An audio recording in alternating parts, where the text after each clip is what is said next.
하나님의 말씀 함께 보겠습니다. 하나님의 말씀 마가복음 7장 24절에서 30절입니다. 마가복음 7장 24절에서 30절입니다.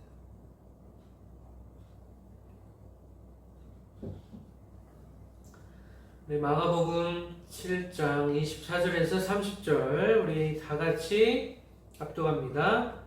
예수께서 일어나사 거기를 떠나 두로 시방으로 가서 한 집에 들어가 아무도 모르게 하시려 하나 숨길 수 없더라. 이에 더러운 귀신 들린 어른딸을 둔 한 여자가 예수의 소문을 듣고 곧 와서 그 발에 엎드리니 그 여자는 헬라인이요 수로보닉의 족속이라. 자기 딸에게서 귀신 쫓아내 주시기를 간구하거늘 예수께서 이르시되 자녀로 먼저 배불리 먹게 할지니 자녀의 떡을 취하여 개들에게 먼저 던짐이 마땅치 아니하니라. 여자가 대답하여 이르되 주여 올소이다마는 상 아래의 개들도 아이들이 먹던 부스러기를 먹나이다. 예수께서 이르시되 이 말을 하였으니 돌아가라 귀신이 내 딸에게서 나갔느니라 하시매 여자가 집에 돌아가 본즉 아이가 침상에 누웠고 귀신이 나갔더라. 아멘. 우리 기도합니다.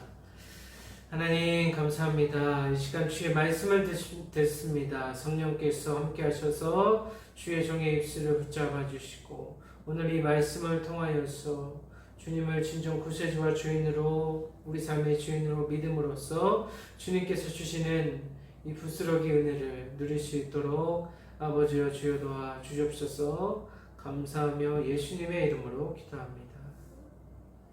아멘. 네, 감사합니다. 오늘 또 함께 하신 여러분 감사합니다.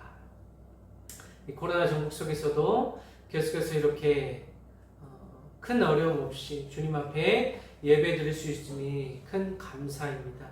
오늘도 마가복음의 말씀을 나누겠습니다. 우리가 지난주에는 어떤 말씀을 나누었냐 하면 주님께서 정한 음식, 부정한 음식 가리지 아니하고 또 모든 것이 거룩하다 하시고 사람 입으로 들어가는 것이 사람을 더럽게 하는 것이 아니라 사람의 안에서 밖으로 나가는 것이 사람을 더럽게 한다. 주님께서 말씀하셨습니다.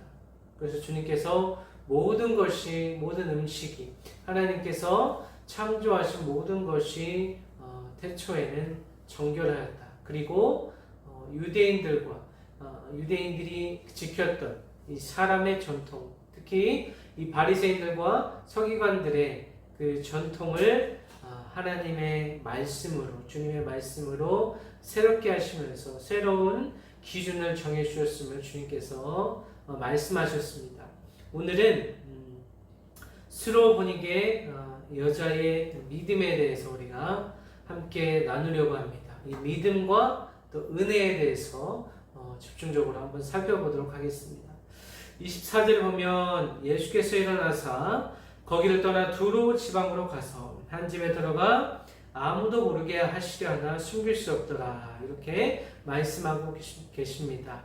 예수님께서 거기를 떠났다는 것은 게네사렛 지방을 떠나서 두로 지방, 오늘날의 레바논 그 지역을 얘기하는데 이 두로와 시돈 그리고 앞으로 주님께서 가시게 될 대가볼리까지 모두 이방 지역을 얘기하고 있습니다. 이것은 갈릴리 땅, 이 유대 땅, 그 이외의 이 지경을 넘어서 예수님의 이 복음 사역이 이 유대인에서 이방인으로 점차 확장되는 그러한 개념을 가지고 이제 살펴보면 되겠습니다.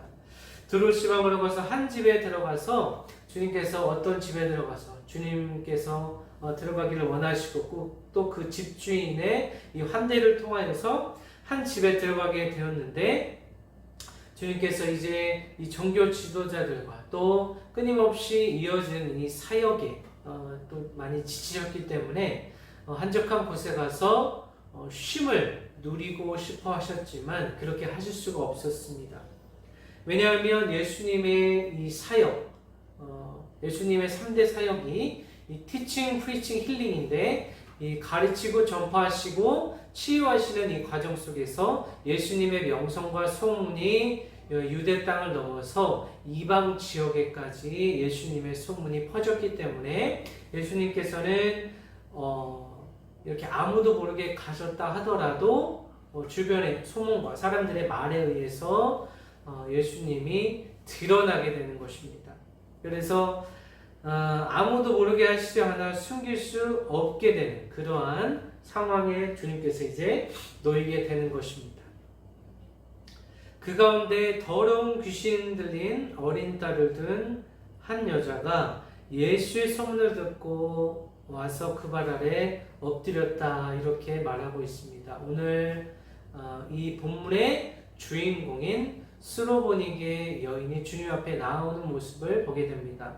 이 여인의 딸은 더러운 귀신이 들렸다. 그래서 이 더러운 귀신으로 인하여서 육체적으로, 정신적으로, 영적으로 피폐하게 되는, 또 그 가정에서, 또 사회에서, 또 그 공동체 생활하는 가운데 부정한 자로, 귀신 들린 자로, 이 부정한 자로 취급을 받았기 때문에 그 딸을 보고 있는 이 어머니의 마음은 너무나도 아팠을 것입니다. 그 심정을 우리가 감히 헤아릴 수는 없지만 자녀를 둔 부모라면 이 자식이 아플 때, 자식이 조그만한 이 상처만 나도 부모의 마음은 아픈 것처럼 하물며 이 귀신 들린 자의 어머니라면 얼마나 그 마음이 아프고 심각한 이 정신적인 고통으로 그녀가 세월을 살아갔을지 모르겠습니다. 이 여인은 예수님의 소문, 예수님의 특히 이 신유 사역, 이 치유 사역의 소문을 들었기 때문에 주님 앞에 나와서 발 아래 엎드렸다 말씀하고 있습니다. 그래서 이 여인의 겸손함, 이 여인의 겸비함을 우리가 이 구절에서 볼 수 있죠. 아무나 우리가 그 다른 사람 앞에서 엎드릴 수 없습니다. 엎드릴 수 없기 때문에 엎드린다는 것은 발 아래, 특히 이 발 아래 엎드린다는 것은 그 당시 종이나 행하는 이런 행위였기 때문에 예수님 앞에 자신의 지위나 신분을 철저하게 낮추고 주님 앞에 엎드리는 모습을 보게 됩니다. 우리가 주님 앞에 나아갈 때에 이러한 자세로 주님 앞에 나아가야 될 것입니다. 우리의 존재, 비존재였던 우리가 예수님으로 인하여서 존재가 되는 그러한 은혜를 누리고 우리가 살아가고 있기 때문에 예수님 앞에 나아갈 때는 우리가 엎드리는 우리의 마음의 이 겸손과 겸비로 교만하지 않고 겸손한 마음으로 주님 앞에 나아가야 될 것입니다. 26절 우리 다 같이 한번 읽어보겠습니다.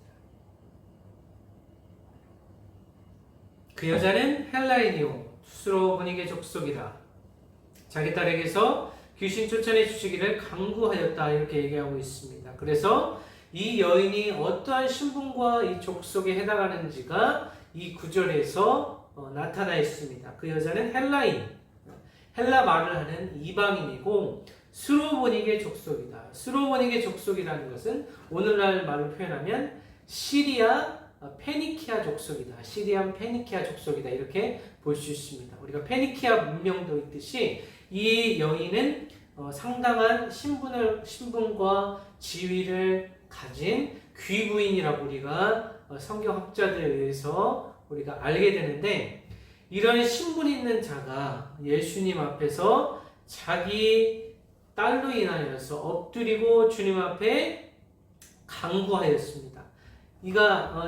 그녀가 이 절박한 심정으로 주님 앞에 나아간 것입니다. 그래서 자신의 신분과 지위를 다 버리고 자신의 자존심을 다 버리고 이 무아의 상태, 자신을 다 던져버린 자기 부인을 통하여서 주님 앞에 나아갔던 것입니다. 주님 앞에 이렇게 겸손과 자기 부인, 자기 부정의 자세로 나아갈 때에 주님의 은혜를 받을 수 있는 것입니다. 이렇게 겸손한 자세로 주님 앞에 나아갔지만 예수님의 대답은 우리를 당혹하게 만듭니다. 27절 예수님께서 말씀하시기를 자녀로 먼저 배불리게 먹게 한다. 이것은 무슨 의미가 있을까요? 여기에서 또 자녀의 떡을 취하여 개들에게 던짐이 마땅치 아니한다. 이것은 지금 자녀와 개 이 두 부류를 분류하고 있는 것입니다. 예수님께서 비유적으로 자녀와 개에 대해서 얘기하셨습니다. 이것은 무엇을 얘기하냐면 자녀는 유대인을 의미하고 이 개라는 것은 이방인을 의미합니다. 당시 유대인들은 하나님을 섬기지 않는 이 이방인들을 동물 취급, 즉 개 취급을 했습니다. 그래서 이방인을 비유하여 이르는 속담 중에 이방인은 지옥의 땔감이다. 이방인은 지옥의 땔감이다. 이렇게 얘기할 정도로 유대인은 이 부정한 짓을 일삼는 유대인은 이방인을 정말 극도로 혐오하고 싫어했습니다. 마찬가지로 이방인들도 유대인 하면 치를 떠는 그런 상황에 대립하고 있는 두 부류의 사람들이 있는 것입니다. 그래서 자녀로 먼저 배불리게 한다. 이것은 어떤 의미가 있냐면 하나님께서 먼저 이 구원의 통로로 유대인을 먼저 부르셨다는 의미가 있습니다.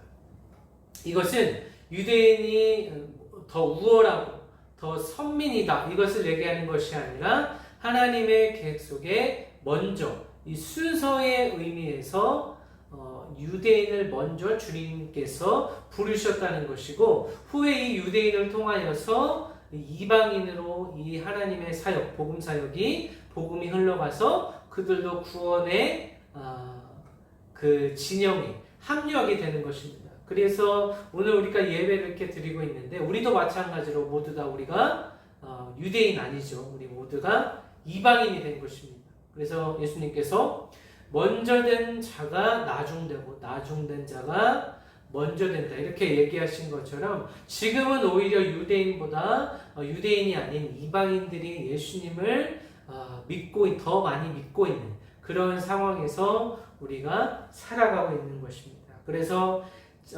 자녀로 먼저 배불리게 한다. 한 가정에서도 마찬가지로 우리가 여기에서 이 개라는 것은 퀴나리온이라고 하는데 이 개라는 의미는 이 원문에 의하면 애완견을 의미합니다. 애완용 이 개를 의미합니다. 하지만 이 개라는 의미 자체가 본질상 경멸과 비천한 그런 신분을 의미하고 있습니다. 그래서 한 가정에서도 자녀를 먼저 배불리 먹게 하고 그 다음에 자녀의 떡을 취하여 개들에게 던짐이 마땅치 않다. 자녀가 먹을 것을 먼저 개에게 주지는 않는다. 이렇게 주님께서 말씀하십니다.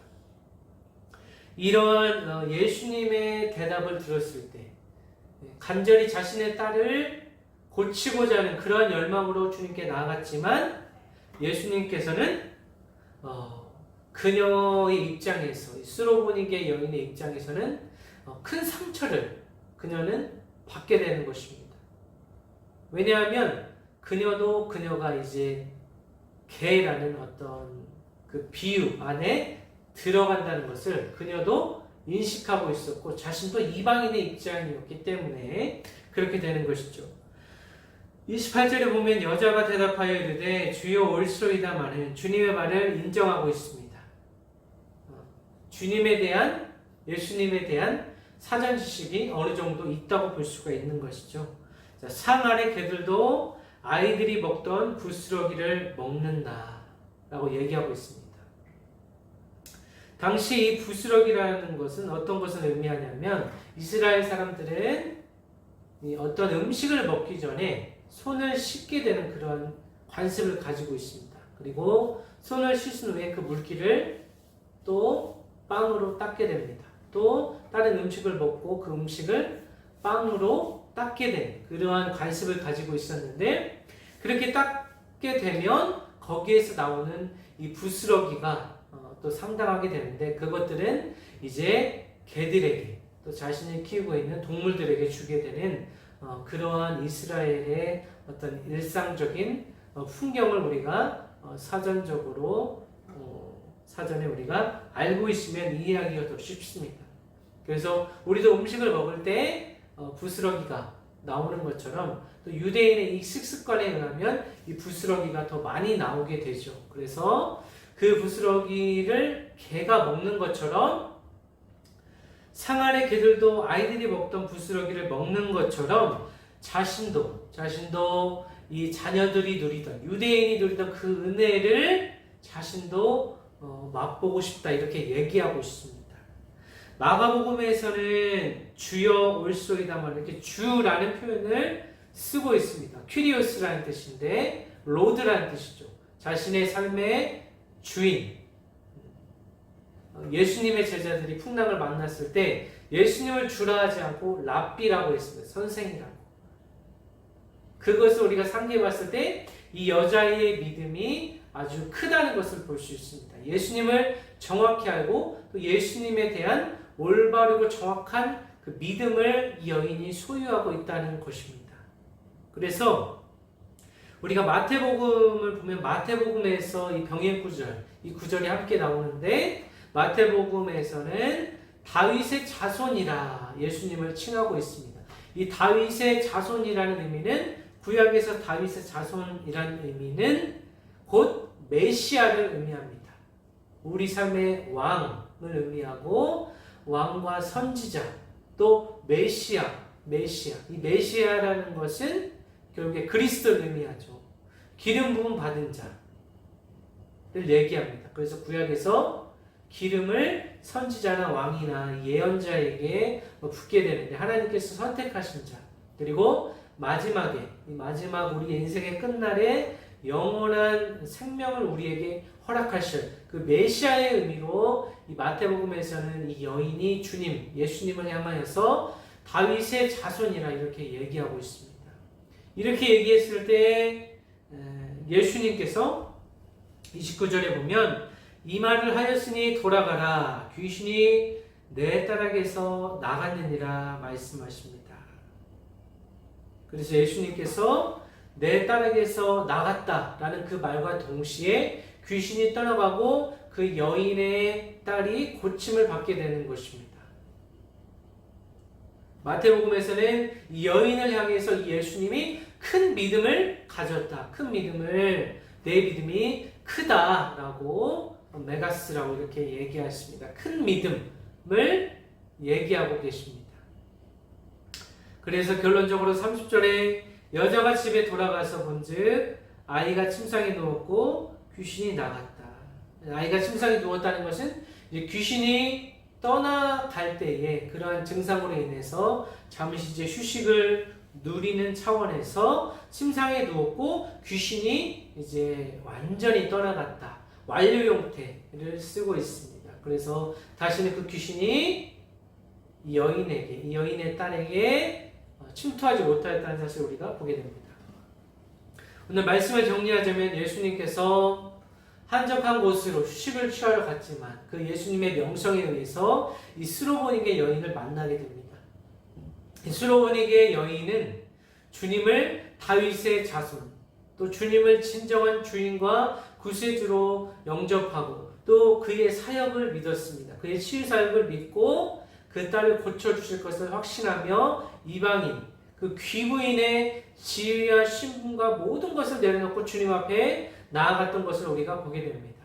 우리가 이렇게 코로나 전국을 살아가지만 이 시대에 우리가 압살되고 매몰되고 우리의 영혼이 침체되어 있다면 바로 이 여인과 같은 믿음으로 주님께 나아가야 될 것입니다. 주님 앞에 엎드리는 자세, 또 주님을 진정으로 찾고 주님의 음성을 듣기를 원하는 자들은 먼저 주님 앞에 엎드리는, 통회하고 자복하는 심령으로 주님 앞에 나아가야 될 것입니다. 주님께서 유대인과 이방인의 경계를 무너뜨리시고 오늘 본문에서도 이 모든 민족이 주님 앞에 공평한 기회를 가지고 있다. 구원의 공평한 기회가 열려있기 때문에 우리가 주님 앞에 오늘날 담대하게 나아갈 수 있다는 것입니다. 구약시대에는 제사장만이 주님 앞에 그 거룩한 지성소에 주님 앞에 나아갔지만 오늘날에는 만인이 제사장인 만인 제사장 시대에 우리가 살아가고 있습니다. 이 믿음이라는 것은 다시 말하면 예수님을 어떠한 분으로 우리가 알고 있는가, 예수님을 어떠한 분으로 믿고 있는가, 우리의 의지와 감정과 또 모든 우리의 생각들이 어디로 향하고 있고 우리의 이 행위가 어디를 향해서 나아가는지, 이것이 우리의 믿음의 방향이 되겠습니다. 오늘 이 스로보니게 여인은 예수님의 이 테스트와 같은 개라고 주님께서 말씀하셨을 때 이 여자는 이것에 굴하지 않고 자기를 부인하고 또 자신의 딸을 위하여 그의 믿음을 주님 앞에 드림으로 큰 은혜를 받으며 살아갔던 것을 우리가 보게 됩니다. 우리가 주님을 믿음으로 주님께 많은 은혜를 받으며 살아갑니다. 이 은혜는 주님께서 이 십자가에 달리셔서 주님의 생명을 내어드림으로 우리에게 허락된 것임을 잊지 않으시기를 바랍니다. 꼭 이 은혜의 의미를 깨닫고 우리의 믿음을 다시 한번 점검하고 우리의 믿음이 지금 어디에 서 있는지, 우리의 감정과 우리의 지식과 지정의가 어디로 지금 향하고 있는지, 우리의 믿음이 어디로 향하고 있는지 이 스로보니게 여인을 통하여서 다시 한번 우리가 생각해보는 그런 귀한 시간이 되었으면 좋겠습니다. 결국 우리의 인생은 예수님께서 끝까지 책임지신다고 말씀하십니다. 한번 주님께 구원을 받고 이 구원의 여정 속에 예수님과의 끊임없는 교제를 통하여서 우리 삶이 더 풍성해지고 그 풍성해지는 그 과정 속에서 우리가 주님의 은혜를 누리며 살아갈 수 있게 되는 것입니다. 우리가 다시 한번 우리 심령에 우리의 믿음이 어디 있는지, 또 우리의 마음이 더러운 것으로 악한 생각으로 채워져 있지는 않은지, 또 우리가 궁극적으로 우리 삶에 성취하고 바라고 우리의 최종적인 목적이 어디 있는지 이 시간 이 말씀을 통하여서, 오늘 들은 말씀을 통하여서 다시 한번 점검하시고 또 우리 안에 또 더럽고 또 추악한 이러한 마음들을 주님 앞에 다 내어드리고 주님 앞에 또 회개하며 정결한 믿음을 통하여서 하나님께서 주시는 풍성한 은혜를 누리며 살아가시기를 예수 그리스도의 이름으로 축원합니다. 우리 기도하겠습니다. 하나님, 부족한 종이 말씀을 전했습니다. 오늘 본문의 스로보니게 여인의 믿음처럼 그가 자신을 부인하고 또 자신을 부정하고 무아의 상태로 주님 앞에 나아갔습니다. 자신의 모든 것을 내려놓고 주님 앞에 나아갔을 때에 아버지께서 결과적으로는 풍성한 은혜를 이 가정에 허락하셔서 이 소녀가, 이 여인의 딸이 회복되고 그들의 가정과 그들의 공동체가 회복되어진 것을 우리가 보게 됩니다. 우리가 주님 앞에 진실한 마음으로, 겸손한 마음으로 나아가서 우리의 모든 악한 생각, 악한 행위를 주님 앞에 다 토로하며 아버지여 거룩한 예수님의 신부로 살아가는 우리 모든 성도가 되어질 수 있도록 주님 도와주시기를 원합니다. 감사드리며 예수님의 이름으로 기도합니다. 아멘.